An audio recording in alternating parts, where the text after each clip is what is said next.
ಎಲ್ರಿಗೂ ನಮಸ್ಕಾರ. ನಾನು ಚೆನ್ನಾಗಿದ್ದೀನಿ, ನೀವೆಲ್ಲರೂ ಚೆನ್ನಾಗಿದ್ದೀರಾ ಅಂತ ತಿಳ್ಕೊಂಡಿದ್ದೀನಿ. ಯಾರೆಲ್ಲ ನನ್ನ ಚಾನಲ್ ನೋಡ್ತಿದ್ದೀರಾ ದಯವಿಟ್ಟು ಸಬ್ಸ್ಕ್ರೈಬ್ ಮಾಡಿ, ಒಂದು ಲೈಕ್ ಕೊಡಿ. ಬನ್ನಿ ಇವತ್ತಿನ ಬ್ಲಾಗ್ ಸ್ಟಾರ್ಟ್ ಮಾಡೋಣ.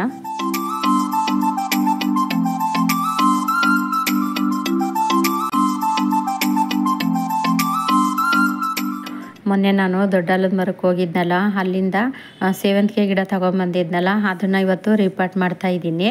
ಕಲರ್ ಅಂತೂ ತುಂಬ ಚೆನ್ನಾಗಿದೆ, ಅದರಲ್ಲೂ ರೇಟ್ ಅಂತೂ ತುಂಬ ಕಡಿಮೆನೇ ಇದು ರೇಟು ಸೇವಂತಿಗೆ ಗಿಡ. ಹಾಗಾಗಿ ನಾನು ಹೆಚ್ಚಾಗಿ ಅಲ್ಲಿಂದನೇ ತೊಗೊಂಡು ಬರೋದು. ಅಂದರೆ ಕಲರ್ ಅಂತೂ ತುಂಬ ಚೆನ್ನಾಗಿದೆ. ಪರ್ಪಲ್ ಕಲರು ಮತ್ತು ರೆಡ್ಡು ಮತ್ತು ಯೆಲ್ಲೋ ಕಲರಲ್ಲಿನೇ ಅದು ಒಂಥರ ಲೈಟು ಯೆಲ್ಲೋ ಕಲರು ತುಂಬಾ ಚೆನ್ನಾಗಿದೆ. ಹಂಗಾಗಿ ನಾನು ಅದು ಕಲರ್ ಇಷ್ಟ ಆಯಿತು ಅಂದ್ಬಿಟ್ಟು ತೊಗೊಂಬಂದಿದ್ದೀನಿ. ಅದರಲ್ಲೂ ಪರ್ಪಲ್ ಕಲರ್ ಅಂತೂ ತುಂಬ ಚೆನ್ನಾಗಿದೆ ಕಲ್ಲರು. ಅದರಲ್ಲೂ ಎಷ್ಟು ಒಳ್ಳೆ ಚೆಂಡು ಬಿಟ್ಟಂಗೆ ಬಿಡುತ್ತೆ, ಅಷ್ಟು ದಪ್ಪ ದಪ್ಪನಾಗಿರೋಂತಹ ಅದು ಹೂವು, ಸೇವಂತಿಗೆ ಹೂವು. ಅದನ್ನು ಇವತ್ತು ರೀಪಾಟ್ ಮಾಡೋಣ ಅಂತ ತೊಗೊಂಡಿದ್ದೀನಿ. ಈ ಸೇವಂತಿಗೆ ಗಿಡದ ಜೊತೆಗೇ ಒಂದು ನಾನು ರೋಸ್ ಗಿಡನೂ ರೀಪಾಟ್ ಮಾಡ್ತಾಯಿದ್ದೀನಿ. ಇದೇನಪ್ಪ ಸೇವಂತಿಗೆ ಗಿಡ ರೀಪಾಟ್ ಮಾಡ್ತೀನಿ ಅಂದ್ಬಿಟ್ಟು ರೋಸ್ ಗಿಡ ರೀಪಾಟ್ ಮಾಡ್ತಿದ್ದಾರೆ ಅಂತ ಅಂದ್ಕೋಬೇಡಿ. ಅದು ಒಂದೇ ಒಂದು ಇತ್ತಲ್ಲ ಅಂದ್ಬಿಟ್ಟು ಇದ್ರ ಜೊತೆ ಅದನ್ನು ರೀಪಾಟ್ ಮಾಡ್ತಾಯಿದ್ದೀನಿ. ಹಂಗೆ ನಿಮಗೆ ತೋರಿಸ್ದಂಗೂ ಆಗುತ್ತೆ ಅಂತ ಮಾಡ್ತಾಯಿದ್ದೀನಿ ಅಷ್ಟೇ. ಇದಕ್ಕೆ ಪಾಟಿಂಗ್ ಮಿಕ್ಸು ಅಂತ ನಾನು ಏನು ಬೇರೆ ಯಾವುದು ತೊಗೊಂಡಿಲ್ಲ. ಮಾಮೂಲಿ ನಾನು ಏನು ಮಣ್ಣು ಯೂಸ್ ಮಾಡ್ತೀನಿ ಅದನ್ನೇ ಹಾಕ್ತಾಯಿದ್ದೀನಿ.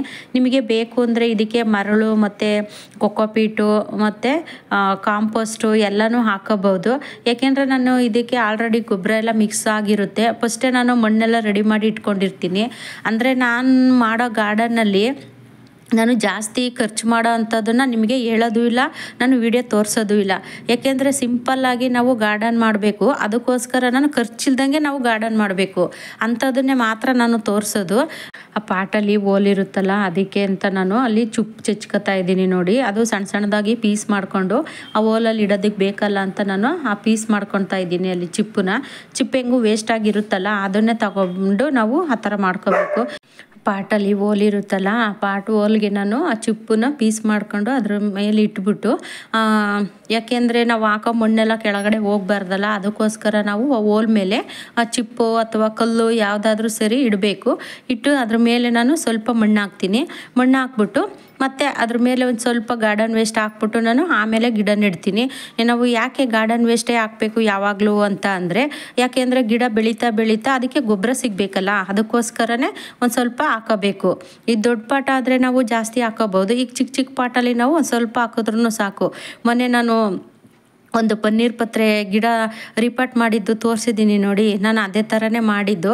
ನಾನು ಫಸ್ಟ್ಗೆ ಅದು ಚಿಕ್ಕ ಪಾಟಿಂದ ದೊಡ್ಡ ಪಾಟಿ ಸ್ವಲ್ಪ ಸುಮಾರಾಗಿರೋ ದೊಡ್ಡ ಪಾಟಿಗೆ ನಾನು ರೀಪಾಟ್ ಮಾಡುವಾಗ ಸ್ವಲ್ಪ ಗಾರ್ಡನ್ ವೇಸ್ಟ್ ಹಾಕಿನೇ ಅದು ರೀಪಾಟ್ ಮಾಡಿದ್ದೆ. ಎಷ್ಟು ಚೆನ್ನಾಗಿ ಖುಷಿಯಾಗಿ ಬಂದಿದ್ದೆ ನೋಡಿ. ಈ ಥರ ಮಾಡಬೇಕು ನಾವು, ಆವಾಗಲೇ ಗಿಡಗಳು ಚೆನ್ನಾಗಿ ಬರುತ್ತೆ. ಈಗ ನಾವು ನರ್ಸರಿಯಿಂದ ತಂದಿದ್ದ ತಕ್ಷಣ ನಾವು ದೊಡ್ಡ ಪಾಟಿಗೆ ರೀಪಾಟ್ ಮಾಡಿದ್ರೆ ಅದು ಬರೀ ಬೇರು ಬೆಳೆಯುತ್ತೆ ಹೊರತು ಗಿಡ ಬೆಳೆಯೋದಿಲ್ಲ. ಅದಕ್ಕೇ ಯಾವುದೇ ಕಾರಣಕ್ಕೂ ನೀವು ನರ್ಸರಿಯಿಂದ ಚಿಕ್ಕ ಗಿಡಗಳನ್ನ ತಂದಾಗ ದೊಡ್ಡ ಪಾಟಿಗೆ ಮಾತ್ರ ದಯವಿಟ್ಟು ರೀಪಾಟ್ ಮಾಡೋಕ್ಕೆ ಹೋಗಬೇಡಿ.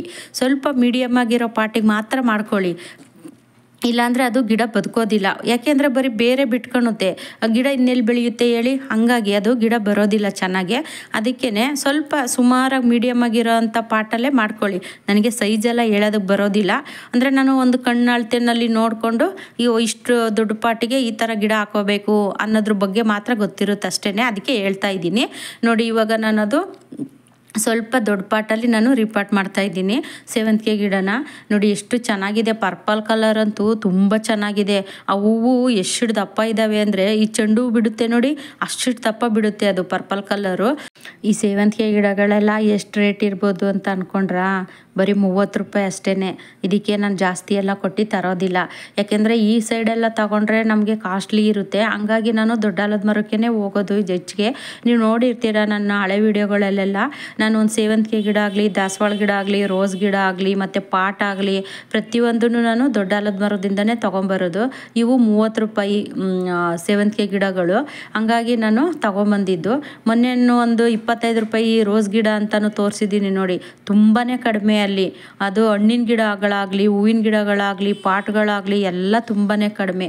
ನಿಮಗೆ ಯಾರಿಗೆ ಸೇವಂತಿಗೆ ಗಿಡ ಎಲ್ಲ ತುಂಬ ಇಷ್ಟ ಮತ್ತು ನೀವು ಒಳ್ಳೊಳ್ಳೆ ಕಲೆಕ್ಷನ್ನ ಹುಡುಕ್ತಿದ್ದೀರಾ ಅನ್ನೋ ಅಂಥವ್ರಾದರೆ ನೀವು ದೊಡ್ಡಾಲದ ಮರಕ್ಕೆ ಹೋಗಿ ತುಂಬ ಕಡಿಮೆನಲ್ಲಿ ಸಿಗುತ್ತೆ ನಿಮಗೆ.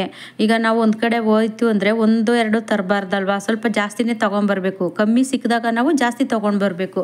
ಅದಕ್ಕೆ ಹೇಳ್ತಾ ಇದ್ದೀನಿ, ನೀವು ಜಾಸ್ತಿ ತೊಗೊಳೋರಿದ್ರೆ ನೀವು ದೊಡ್ಡಾಲದ ಮರಕ್ಕೆ ಹೋಗಿ ತೊಗೊಬನ್ನಿ. ಜಾಸ್ತಿ ಗಿಡಗಳನ್ನ ಪರ್ಚೇಸ್ ಮಾಡೋದು ಮತ್ತು ಪಾಟ್ಗಳನ್ನ ಪರ್ಚೇಸ್ ಮಾಡೋರಿಗಂತೂ ಬೆಸ್ಟ್ ಅಂದರೆ ದೊಡ್ಡಾಲದ ಮರ. ಯಾಕೆಂದರೆ ನಾನು ಅಲ್ಲಿಂದನೇ ತೊಗೊಂಡು ಬರೋದು, ಅದಕ್ಕೋಸ್ಕರನೇ ನಿಮಗೂ ಹೆಲ್ಪ್ ಆಗಲಿ ಅಂತ ಹೇಳ್ತಾ ಇದ್ದೀನಿ ಅಷ್ಟೇ. ನೋಡಿ ನಾನಿವಾಗ ಅದು ಪರ್ಪಲ್ ಕಲ್ಲರು ರಿಪೋರ್ಟ್ ಮಾಡಿದ್ದಾಯಿತು. ಇನ್ನು ಇವು ರೆಡ್ದು ಮತ್ತು ವೈಟ್ದು ಎಲ್ಲ ಇದೆ. ವೈಟ್ದು ನನ್ನ ಹತ್ರ ಇತ್ತು ಸೇವಂತಿಗೆ ಗಿಡ, ಅಂದರೆ ಇದೇ ಒಂಥರ ವೈಟು, ಅಂದರೆ ಎಲೆ ಎಲ್ಲ ಒಂಥರ ತುಂಬ ಚೆನ್ನಾಗಿದೆ. ಅದು ನೋಡೇ ಇಷ್ಟ ಆಯಿತು, ಅದಕ್ಕೆ ಅಂತಲೇ ತಗೊಬಂದೆ. ಈ ನಮ್ಮ ಗಾರ್ಡನ್ಗಳಲ್ಲಿ ಸೇವಂತಿಗೆ ಹೂವು ಕಲ್ಲರ್ ಇದ್ದರೆ ನೋಡೋಕೆ ಎಷ್ಟು ಖುಷಿಯಾಗುತ್ತೆ ಹೇಳಿ. ಅದಕ್ಕೆ ನನಗೆ ತುಂಬ ಇಷ್ಟ ಸೇವಂತಿಗೆ ಗಿಡಗಳು, ಅಂದರೆ ಯಾರಿಗೆ ತಾನೇ ಇಷ್ಟ ಇರೋದಿಲ್ಲ ಹೇಳಿ. ತುಂಬ ಚೆನ್ನಾಗಿರುತ್ತೆ, ಅದಕ್ಕೋಸ್ಕರನ ನಾನು ತಗೊಬಂದಿದ್ದೀನಿ. ಬಂದರೆ ಸಾಕು ಅಂತ ನಾನು ಅಂದ್ಕೊಂಡಿದ್ದೀನಿ. ನೋಡೋಣ ಬರುತ್ತೋ ಏನಾಗುತ್ತೋ. ಈ ಕಲರೆಲ್ಲ ನನ್ನ ಗಾರ್ಡನಲ್ಲಿ ಇರಲಿಲ್ಲ, ಹಾಗಾಗಿ ತಗೊಬಂದಿದ್ದೀನಿ. ಅಂತೂ ಸೆಟ್ ಆಗಿಬಿಟ್ಟು ಹೂವು ಬಿಟ್ರಂತೂ ತುಂಬ ಚೆನ್ನಾಗಿರುತ್ತೆ. ಅದರಲ್ಲೂ ನೀವು ಸೇವಂತಿಗೆ ಗಿಡ ತರಬೇಕಾದ್ರೆ ನೋಡಿ ಪಕ್ಕದಲ್ಲಿ ಸಸಿಗಳು ಬಂದಿದೆಯಾ ಹೆಂಗೆ ಅಂತ ಚೆಕ್ ಮಾಡಿಬಿಟ್ಟು ನೀವು ತಗೋಬೇಕು. ನಾನು ಯಾವಾಗಲೂ ತಗೊಬರ್ಬೇಕಾದ್ರೂ ಅದೇ ಥರನೇ ಮಾಡೋದು. ನಾನು ಫಸ್ಟು ಆ ಸೇವಂತಿಗೆ ಗಿಡ ನೋಡ್ತೀನಿ ಪಾಟಲ್ಲಿ, ಪಕ್ಕದಲ್ಲಿ ಸಸಿಗಳು ಬಂದಿದೆಯಾ ಹೆಂಗೆ ಅಂತ ಚೆಕ್ ಮಾಡಿಬಿಟ್ಟು ಆಮೇಲೆ ತಗೊಳ್ಳೋದು ನಾನು. ಅಲ್ಲಿ ನಾನೊಂದು ಪರ್ಪಲ್ ಕಲರ್ದು ಸೇವಂತಿಗೆ ಗಿಡ ತಗೋತಾ ಇದ್ದೆ, ಅದು ಸಿಂಗಲ್ ಇತ್ತು, ಒಂದೇ ಒಂದು. ನಾನು ಆ ಸಿಂಗಲ್ ಇರೋದನ್ನು ತಗೊಳೋವಾಗ ಅಲ್ಲಿ ಬೇರೆಯವರು, ಅಂದರೆ ಚಿಕ್ಕ ನರ್ಸರಿಯವರು ಈ ದೊಡ್ಡ ನರ್ಸರಿಯಿಂದ ತಗೊಂಡೋಗಿ ಅವ್ರು ಮಾರ್ತಾರೆ. ಈ 30 ರೂಪಾಯಿ ಸೇವಂತಿಗೆ ಗಿಡನ ಅವರು 50 ರೂಪಾಯಿ 100 ರೂಪಾಯಿ ಮಾರ್ತಾರೆ. ಅವರು ತಗೋತಾ ಇದ್ರು. ನಾನು ಈ ಪರ್ಪಲ್ ಕಲ್ಲರು ಒಂದು ಗಿಡ ಇರೋದನ್ನ ತಗೊಂಡಿದ್ನಲ್ಲ, ಅವ್ರು ಕೇಳ್ತಾ ಇದ್ರು, ಮೇಡಮ್ ಇದು ಒಂದೇ ಒಂದು ಗಿಡ ಇದೆ ತಗೊಂಡಿದ್ದೀರಾ, ಬೇರೆ ಗಿಡ ತಗೊಳ್ಳಿ ಅಂತ ಹೇಳ್ತಾ ಇದ್ರು ನನಗೆ. ನಾನು ಅವಾಗ ಹೇಳಿದೆ, ಇಲ್ಲ ನೋಡಿ ಇದು ಪಕ್ಕದಲ್ಲಿ ಸಸಿ ಬಂದಿದೆ ಅದಕ್ಕೆ ತಗೊಂಡಿದ್ದೀನಿ ಅಂತ ಅಂದೆ. ಓ ಹೌದಾ, ನೀವು ಇದೆಲ್ಲ ಅಬ್ಸರ್ವ್ ಮಾಡ್ತೀರಾ ಅಂತ ಇದ್ರು. ಹೌದು, ನಾವು ಇದೇ ಥರ ತಗೊಂಡೋದ್ರೇ ನಮಗೆ ವರ್ಕೌಟ್ ಆಗೋದು, ಇಲ್ಲ ಅಂದರೆ ನಮಗೆ ಗಿಡಗಳು ಹೆಚ್ಚಾಗಿ ಬರೋದಿಲ್ಲ ಅಂತ ಅಂದೆ. ನೀವು ಒಳ್ಳೆ ಐಡಿಯಾ ಮಾಡ್ತೀರಾ ಅಂತ ನಮಗೆ ಅಲ್ಲಿ ತಮಾಷೆ ಮಾಡ್ತಾಯಿದ್ರು ಅವರು. ಹಂಗಾಗಿ ನಾನು ಯಾವಾಗಲೂ ಇದೇ ಥರನೇ ನೋಡಿ ತಗೊಬರೋದು. ನೀವು ಅಷ್ಟೇ, ನೀವು ನರ್ಸರಿಗೆ ಹೋಗ್ತೀರಾ, ಸೇವಂತಿಗೆ ಗಿಡ ಇಷ್ಟ ಆಗಿರುತ್ತೆ ಆ ಕಲ್ಲರು ತರ್ತೀರಾ, ಆ ತರಬೇಕಾದ್ರೆ ನೀವು ಪಕ್ಕದಲ್ಲಿ ಸಸಿಗಳು ಬಂದಿದೆಯಾ ಹೆಂಗೆ ಅಂತ ಚೆಕ್ ಮಾಡಿಬಿಟ್ಟು ತಗೊಬನ್ನಿ. ಆವಾಗ ನಮಗೆ 2-3 ಸಸಿಗಳು ಬಂತು ಅಂದರೆ ಇವಾಗ ನಾವು ನೆಕ್ಸ್ಟು ರಿಪಾರ್ಟ್ ಮಾಡ್ಕೋತೀವಿ ನೋಡಿ, ಆವಾಗ ನಮಗೆ ಒಂದು ಗಿಡ ಹೋದ್ರೂ ಒಂದು ಗಿಡ ಉಳ್ಕೊಳ್ಳುತ್ತಲ್ವಾ, ಆವಾಗ ನಮಗೆ ನಿರಾಸೆ ಆಗೋದಿಲ್ಲ. ಓ ನಾವು ತಂದಿದ್ದ ಗಿಡಗಳೆಲ್ಲ ಸತ್ತೋಯ್ತು ಬರಲಿಲ್ಲ ಅನ್ನೋ ಥರ ನಮಗೆ ಫೀಲ್ ಆಗೋದಿಲ್ಲ. ಅದಕ್ಕೋಸ್ಕರ ನಾವು ಈ ಥರ ಮಾಡ್ಕೋಬೇಕು. ನನ್ನ ಗಾರ್ಡನಲ್ಲೂ ಇವಾಗ ಸುಮಾರು ಕಲರ್ಸ್ಗಳಿದ್ದಾವೆ.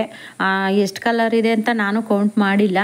ನೆಕ್ಸ್ಟ್ ವಿಡಿಯೋದಲ್ಲಿ ಹಾಕ್ತೀನಿ ನನ್ನ ಗಾರ್ಡನಲ್ಲಿ ಎಷ್ಟು ಕಲರು ಸೇವಂತಿಗೆ ಗಿಡ ಇದೆ ಅಂತವು.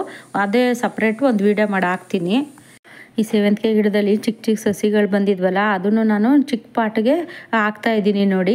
ಈ ಥರ ಮಾಡ್ಕೋಬೇಕು. ನಾನು ಇವಾಗ ಚಿಕ್ಕ ಪಾಟಿಗೆ ಹಾಕಿದ್ರೆ ನೆಕ್ಸ್ಟ್ ಅದು ದೊಡ್ಡದು ಬೆಳೆದು ದೊಡ್ಡದಾಗುತ್ತೆ, ಆವಾಗ ನಾವು ಬೇರೆ ಪಾಟಿಗೆ ಹಾಕೊಳೋದಕ್ಕೆ ಸರಿಯಾಗುತ್ತೆ. ಅದಕ್ಕೆ ನಾನು ಈ ಥರ ಮಾಡ್ತಾಯಿದ್ದೀನಿ. ನೀವು ಇದೇ ಥರನೇ ಮಾಡ್ಕೊಳ್ಳಿ. ನೋಡಿ ಎಲ್ಲ ರಿಪೋರ್ಟ್ ಮಾಡಿದ್ದಾಯಿತು. ನಾನು ಇವಾಗ ನೀರು ಹಾಕ್ತಾಯಿದ್ದೀನಿ ಲಾಸ್ಟಲ್ಲಿ. ಈ ವಿಡಿಯೋ ಇಷ್ಟ ಆದರೆ ಒಂದು ಲೈಕ್ ಮಾಡಿ, ಸಬ್ಸ್ಕ್ರೈಬ್ ಮಾಡಿ, ಸಪೋರ್ಟ್ ಮಾಡಿ. ಇಲ್ಲಿಗೆ ವ್ಲಾಗ್ ಎಂಡ್ ಮಾಡ್ತಾಯಿದ್ದೀನಿ. ಮುಂದಿನ ವ್ಲಾಗಲ್ಲಿ ಸಿಗ್ತೀನಿ. ಟೇಕ್ ಕೇರ್, ಬಾಯ್.